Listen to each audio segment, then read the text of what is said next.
महर्षि भृगु को ब्रह्मा जी का मानस पुत्र कहा जाता है। महर्षि भृगु की पत्नी का नाम ख्याति था, जो दक्ष की पुत्री थी। इनके बारे में कहा जाता है कि वे सावन और भाद्रपद के महीने में सूर्य के रथ पर सवार रहते हैं।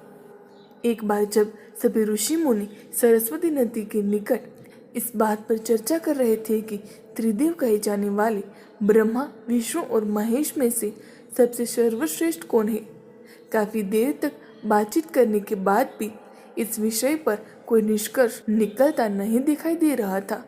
निष्कर्ष पर पहुंचने के लिए उन्होंने एक समाधान निकाला कि वे त्रिदेवों की परीक्षा लेंगे। ऋषि मुनियों ने इस परीक्षा के कार्य के लिए महर्षि भृगु को नियुक्त किया। इसके बाद महर्षि भृगु सबसे पहले ब्रह्मा जी के पास जाते हैं।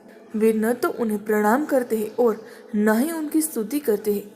ये देख ब्रह्मा जी को महर्षि भृगु पर बहुत क्रोध आता है। उनका क्रोध इतना अधिक बढ़ जाता है कि मुख बिल्कुल लाल हो जाता है। आग जैसा ब्रह्मा जी का क्रोध अंगारों में बदल गया। कुछ क्षणों बाद उन्होंने अपना गुस्सा ठंडा करने का प्रयास किया, ये सोचकर कि आखिर भृगु है तो उनके पुत्र ही। इस प्रकार उनकी विवेक बुद्धि ने क्रोध को दबा लिया। ब्रह्मा जी से भेंट करने के बाद महर्षि भृगु भगवान शिव से मिलने कैलाश पहुंचे। भगवान शिव ने जैसे ही महर्षि भृगु को आते देखा, वे प्रसन्न हो उठे और अपने आसन पर जाकर बैठ गए। इसके बाद भगवान शिव ने उनका आलिंगन करने के लिए अपनी भुजाएं खोली, परंतु महर्षि उनका आलिंगन अस्वीकार कर देते हैं और कहते हैं कि महादेव, आपने हमेशा ही धर्म वेदों की मर्यादा का उल्लंघन किया है। आप इन दुष्ट राक्षसों और असुरों को जो वरदान देते हैं, उनके कारण सृष्टि को कई प्रकार के संकटों का सामना करना पड़ता है। आपकी इन गलतियों की वजह से मैं आपका आलिंगन कदापि स्वीकार नहीं करूंगा। महर्षि भृगु के मुख से ये सब बातें सुनकर वे गुस्से में लाल हो उठे।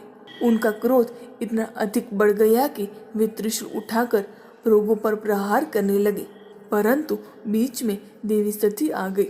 फिर उन्होंने अनुनय विनय करके किसी तरह महादेव का क्रोध शांत किया। इस घटना के बाद महर्षि भृगु ने वैकुंठ धाम की ओर प्रस्थान किया।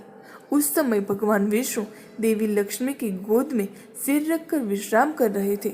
महर्षि भृगु ने जाते ही भगवान विष्णु के वक्षस्थल पर लात मारी।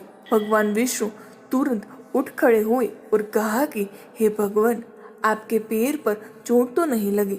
मुझे आपके आने का ज्ञान नहीं था। यहाँ आसन पर विश्राम कीजिए।